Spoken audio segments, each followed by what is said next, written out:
Hello friends. Welcome to my YouTube channel math first class. आज का topic है surface area and volumes.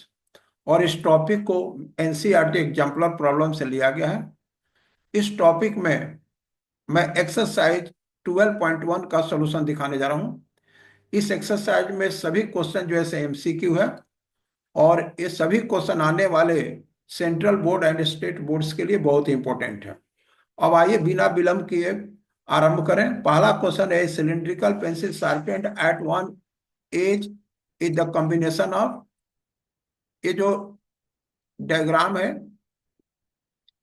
एक pencil का sharpened pencil का डायग्राम है। ये वाला पोर्शन जो है सिलेंडर है, और ये पोर्शन जो है सो कोन है। इसलिए इसका आंसर जो है सो ये कोन एंड सिलेंडर होगा। दूसरा क्वेश्चन है, सुरभि इज ए कॉम्बिनेशन ऑफ। ये सुरभि का डायग्राम है। यहाँ पर ये ऊपर वाला जो नेक है वो सिलेंडर है, और नीचे वाला स्पेयर है। इस प्रकार ये स्पेयर एंड सिलेंडर होगा। A plumb line is the combination of. ये होगा हेमी स्पेयर, और यहां पर एक कोन हो जाएगा। तो इसको हम लोग बोलेंगे a hemisphere and cone is the correct answer. Question number 4 है, the shape of a glass usually in the form of frustum of a cone. ये फ्रस्टम ऑफ कोन है। Question number 5, the shape of a gilli in the gilli danda game is combination of. यहां पर देख सकते हैं दो ठो कोन है। एक कोन है और ये भी कोन है, और बीच वाला पोर्शन जो है सिलेंडर है। तो इसका मतलब two cones and a cylinder हो जाएगा। A shuttlecock used for the playing badminton has the shape of combination. यहां पर एक जो है सो कॉक का डायग्राम बना रहे हैं,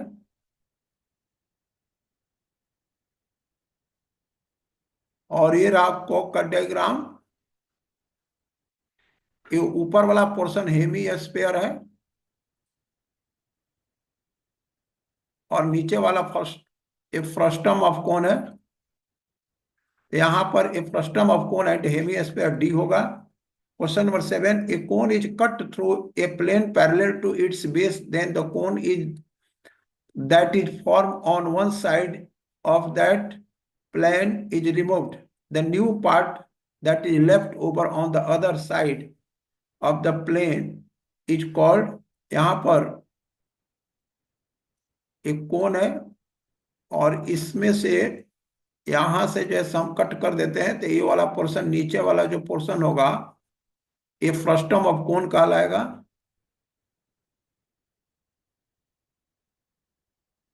और ऊपर वाला कोन ही रहेगा, ये कोन रहेगा, तो इसका आंसर हो जाएगा ये frustum of cone. 8 number question में ये hollow cube of internal edge 22 centimeter is filled with spherical marbles of diameter 0.5 centimeter। तो diameter 0.5 है, तो रेडियस जो है सो 0.25 हो जाएगा। सेंटीमीटर इक्वल टू 1/4 हो जाएगा। It is assume that 1/8 space of the cube remain Anfield. तो 1/8 space of the cube remain Anfield, इसका मतलब कीजिए ये जो जितने भी मार्बल्स है वो 1 - 1/8 is equal to 7/8 portion part को जैसे ऑक्युपाइड कर रहा है ये। तो then the number of marbles, the number of marble हम लोग फाइंड करेंगे। यहाँ पर नंबर ऑफ मार्बल लिखते हैं, तो नंबर ऑफ मार्बल होगा 22 इंटू 22 इंटू 22 इंटू 7 8 7/8 हो गया। ये जो 7/8 पार्ट जो है सो फिल करता है, और इसके बाद जो है सो वॉल्यूम ऑफ स्पेयर होता है 4/3 पाई होता है, तो 22/7 हो गया। और 1/4 इसका जो है रेडियस हुआ 1/4 इंटू 1/4 हो गया। इसको आगे बढ़ाते हुए हम लोग लिख सकते हैं 22 इंटू 22 इंटू 22 इंटू 7 इंटू 21 हो जाएगा। ये 3 इंटू 7 21 हो जाएगा, इंटू 4 इंटू 4 इंटू 4 होगा। और बाकी जो है हम लोग यहाँ पर लिख देंगे 4 इंटू 22 इंटू 8। अब यहाँ पर हम लोग 4 4 से काट देते हैं, और ये 4 1 जब 4 होगा और 4 2 जा 8 हो जाएगा। ये 22 से कट गया, 2 से 11 हो गया। 11 into 22 into into 7 into 21 into 4 हो गया, यानी 242 इंटू 21 इंटू 28 हो गया। इसको जब हम मल्टीप्लाई करेंगे तो यहाँ पर 5082 होगा। 5082 इंटू 28, यानी ये हो गया 142296 होगा। तो इसका जो है आंसर जो है 142296, that is a. So the number of marbles is 1,42,296 हुआ।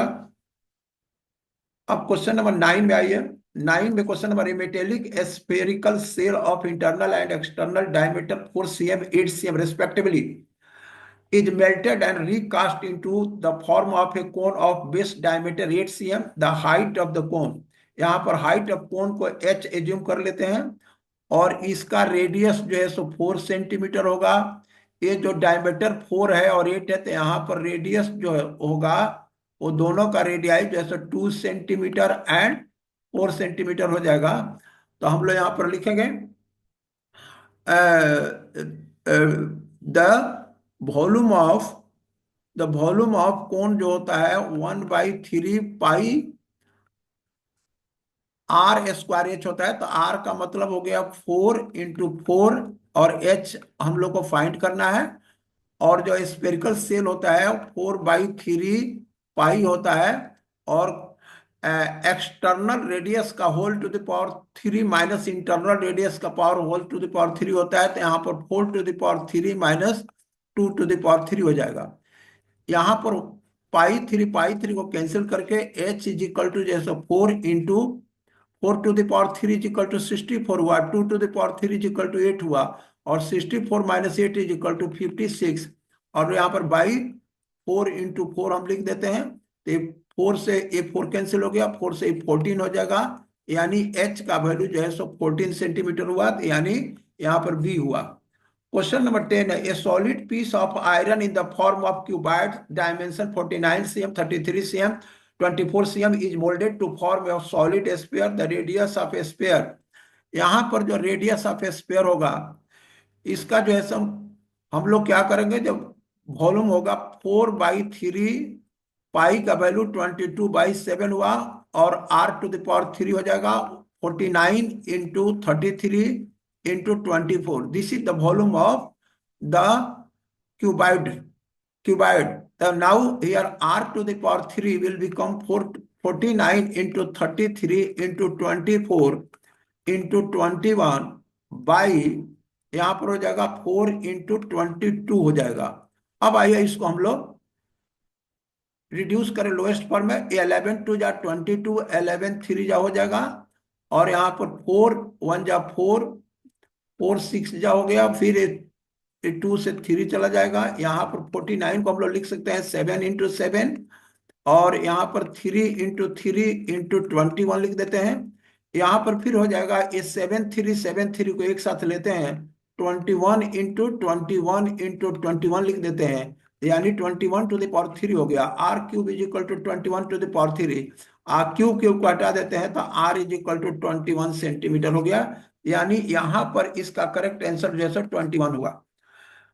अब क्वेश्चन नंबर 11 लेते हैं। 11 में a mason construct a wall dimension 270 300 × 350 with the bricks each of side 22.5 cm 11.25 and 8.75, and it is assumed that 1/8 space is covered by the mortar. Then the number of bricks used to construct the wall, the volume of the wall occupied by the bricks equal to 1 - 1/8, यानी 7/8 of the wall हो जाएगा। यहाँ पर wall हो जाएगा। तो यहाँ पर जो है सो हम लोग को नंबर ऑफ ब्रिक्स जो लेंगे तो नंबर ऑफ ब्रिक्स हो जाएगा वॉल्यूम ऑफ वॉल, यानी 270 × 300 × 350 इंटू 7/8 आ जाएगा। यहाँ पर 7/8 आ जाएगा, क्योंकि 7/8 पार्ट को जो है सो ब्रिक्स ऑक्युपाइड कर रहा है। यहाँ पर जो है सो अब हम लोग क्या करेंगे, ब्रिक्स का वॉल्यूम लिख देंगे यहाँ पर, यानी 22.5 इंटू 11.25 इंटू 8.75। यहाँ पर थोड़ा क्वेश्चन लेंदी है, कैलकुलेशन ज्यादा है। अब यहाँ पर डेसिमल के बाद डिनोमिनेटर में 5 डिजिट है, 1 2 3 4 5। पहले डेसिमल को जैसे रिमूव करें तो 270 into 300 into 350 into 7 into 1 followed by 50 से मल्टीप्लाई करते हैं दोनों तरफ। तो ये नीचे जो 1 फॉलोड बाई 50 से मल्टीप्लाई करके तो डेसिमल हट जाएगा। यहाँ पर 225 इंटू 1125 इंटू 875 इंटू 8। जब हम इसको सिंप्लीफाई करेंगे तो फाइनल हम लोग का आंसर जो आएगा वो आएगा 11200। एक कैलकुलेशन बहुत लॉन्ग है, इसलिए इसको हमने शॉर्ट फॉर्म में कर दिया, और स्टूडेंट सेल्फ जो है कैलकुलेशन करके फाइंड कर सकते हैं। अब इसका करेक्ट आंसर जो है 11,200 हुआ। इसको काटने के बाद इतना ही आएगा, जैसे 8 से हम इसको काटेंगे, यहाँ पर जो है सो 125 हो जाएगा। फिर से इसको काटने से 7 से 125 हो जाएगा, फिर 125 से 100 हो जाएगा। फिर इसके बाद से हम लोग काट सकते हैं, ये जो है सो 9 से जाएगा, तो 9 3 जो हो जाएगा 30 हो जाएगा, और ये 25 हो जाएगा। फिर ये 6 होगा, ये 5 हो जाएगा। इस तरह से हम लोग इसको कैंसिल करके फाइंड कर सकते हैं, ये आराम से निकल जाएगा, इसमें कहीं भी कुछ प्रॉब्लम नहीं है। इसका करेक्ट आंसर 11,200 होगा। अब आइए क्वेश्चन नंबर 12। क्वेश्चन नंबर 12 में दिया है कि 12 solids spheres of the same size are made by the melting a solid metallic cylinder of base to diameter 2 cm and height 16 cm। यहाँ पर रेडियस 1 हो जाएगा, 1 cm हो जाएगा, हाइट जो है सो 16 दिया है। The diameter of each of the sphere, तो सबसे पहले हम लोग लिखे हैं जो 12 into 4/3 pi r to the power 3, यानी total number of solid sphere 12 है। तो यहाँ पर और ये हो जाएगा वॉल्यूम ऑफ सिलेंडर, यानी पाई आर स्क्वायर, आर का वैल्यू 1 है तो 1 का स्क्वायर, एच का वैल्यू 16 है। यहाँ पर हम दोनों तरफ से पाई पाई को कैंसिल करते हैं, और यहाँ पर 3 4 जा 12 हो जाएगा। 16 r to the power 3 is equal to 16 हुआ, तो r to the power 3 is equal to 1 हुआ, इसलिए आर का वैल्यू 1 होगा। यहाँ पर डी का वैल्यू 2 सेंटीमीटर हो जाएगा, तो यहाँ पर करेक्ट आंसर 2 सेंटीमीटर हुआ। अब आइए क्वेश्चन नंबर 13 को देखते हैं। The radii of the top and bottom of the bucket of slant height 45 cm, यानी L इज इक्वल टू 45 है। R1 हो गया 28 cm हो गया, और यहाँ पर R2 जो है 7 सेंटीमीटर हो गया। यहाँ पर कर्व सरफेस एरिया, तो कर्व सरफेस एरिया का फॉर्मूला होता है CSA ऑफ ए फ्रस्टम, जो होता है पाई R1 plus R2 into L होता है। तो पाई का वैल्यू 22/7 हो गया, R1 का वैल्यू 28 हो गया, R2 का वैल्यू 7 हो गया, और L का वैल्यू 45 हो गया। यहाँ पर 22/7 इंटू 35 इंटू 45 लिख देते हैं। 7 5 जा हो गया, तो यहाँ पर 5 2 जा 10, 5 2 जा 10, यानी यहाँ पर 110 इंटू 45। जब इसको मल्टीप्लाई करेंगे तो 45 और यहाँ पर 49 हो जाएगा, यानी 4950। तो 4950 जो है सो यहाँ पर ए हो गया, यहाँ पर कर्व सरफेस एरिया हो गया सेंटीमीटर स्क्वायर। अब आइए क्वेश्चन नंबर 14 को देखते हैं। तो क्वेश्चन नंबर 14 में यहाँ पर सबसे पहले क्या करेंगे कि the medicine capsule is in the shape of the cylinder of diameter 0.5 cm with two hemispherical struts to each other ends. The length entire of the capsule 2 centimeter. The capacity of the capsule.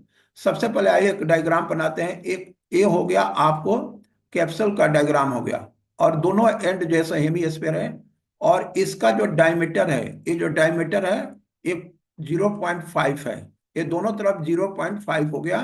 तो इसका radius जो है इसका half हो जाएगा, यानी radius हो गया 0.25 हुआ, अर्थात 1/4 हुआ।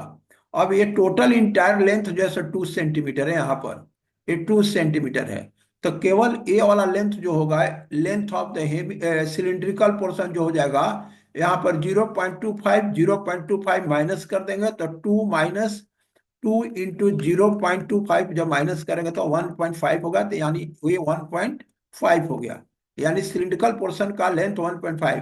तो इसका जो वॉल्यूम होगा ये हो जाएगा 2 इंटू हेमी स्क्वायर, यानी 2/3 पाई, पाई हो गया, और r⁻³ हो गया, यानी 1/4 इंटू 1/4 इंटू 1/4 प्लस ये सिलिंड्रिकल पोर्शन हो जाएगा पाई इंटू आर का वैल्यू जो है सो 1/4 है, तो पाई r² एच होता है 1/4 इंटू 1/4, और एच का जो वैल्यू है यहाँ पर, एच का जो वैल्यू है वो 1.5 है, तो ये 3/2 हो जाएगा। अब यहाँ पर हम लोग क्या करते हैं कि ये 2 को कैंसिल कर देते हैं 4 से, तो यहाँ पर पाई का वैल्यू, पाई हम कॉमन लेते हैं, यानी 22/7 कॉमन ले लेते हैं, और यहाँ पर पाई ही कॉमन नहीं लगे, यहाँ पर 1/4 भी कॉमन ले लेते हैं यहाँ पर, तो ये 1/16 हो जाएगा, 1/16 हो गया।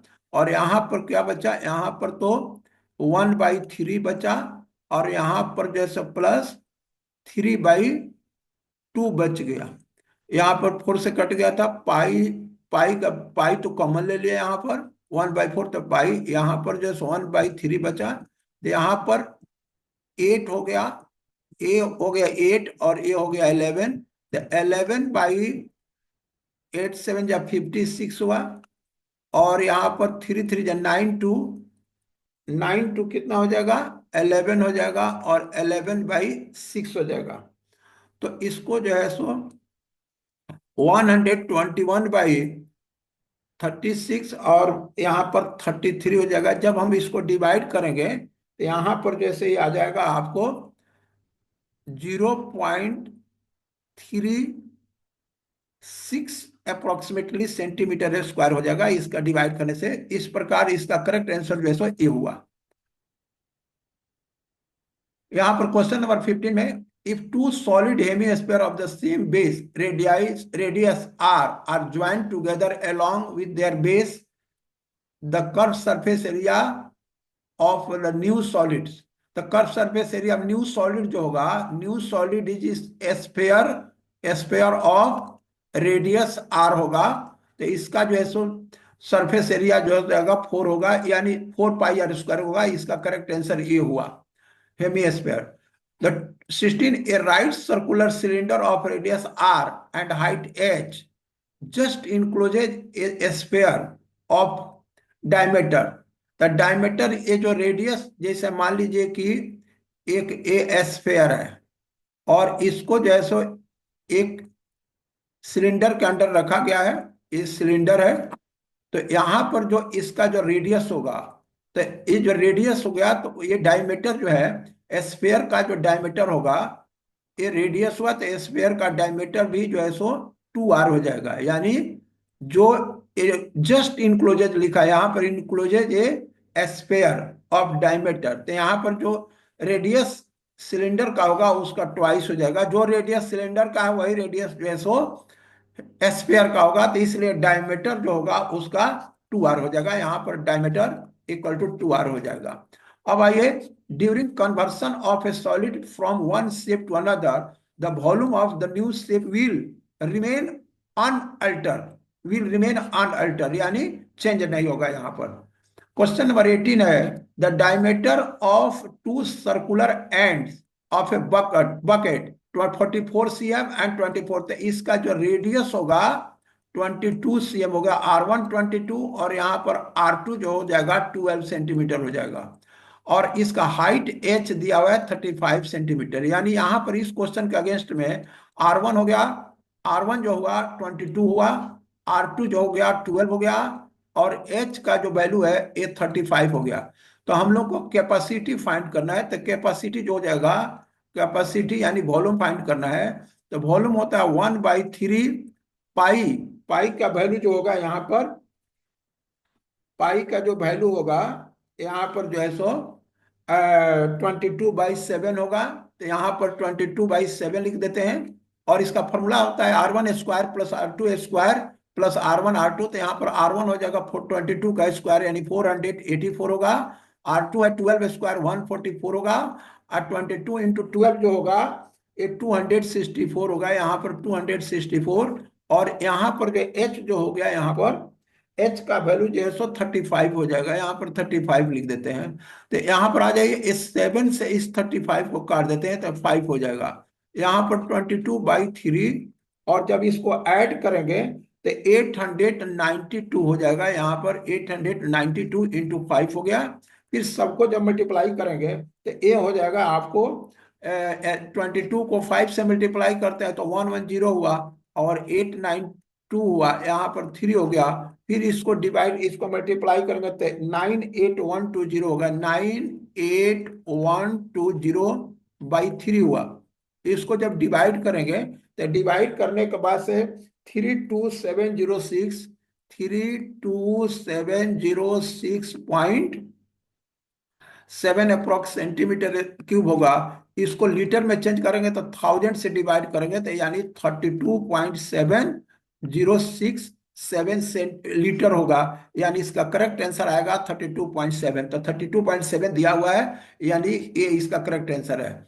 19 number question, in a right circular cone the cross section made by a plane parallel to the base is a circle. ये जो सर्कल होगा इसका आंसर सर्कल होगा। वॉल्यूम ऑफ सर्कल इसलिए होगा कि यहाँ पर जैसो, यानी इसको जब हम लोग काट कर निकालते हैं तो यहाँ पर एक सर्कुलर फॉर्म होता है, इस सर्कल होता है, ये सर्कुलर फॉर्म होता है। यहाँ पर volume of two spheres are in the ratio 64:27 the ratio of surface area. तो इसका जो रेडियस जो होगा, रेशियो ऑफ रेडियस होगा, ये रेडियस जो हो जाएगा इसका, रेडियस हो जाएगा जैसे 4 to the power third root हो जाएगा, यहाँ पर ये तो थर्ड हो जाएगा रेट, तो ये होगा 4:3 होगा। फिर जो इसका एरिया में लेंगे तो 4² 3² होगा, यानी 16:9 हो जाएगा। तो इसका करेक्ट आंसर जो होगा डी होगा। आज के वीडियो में इतना ही।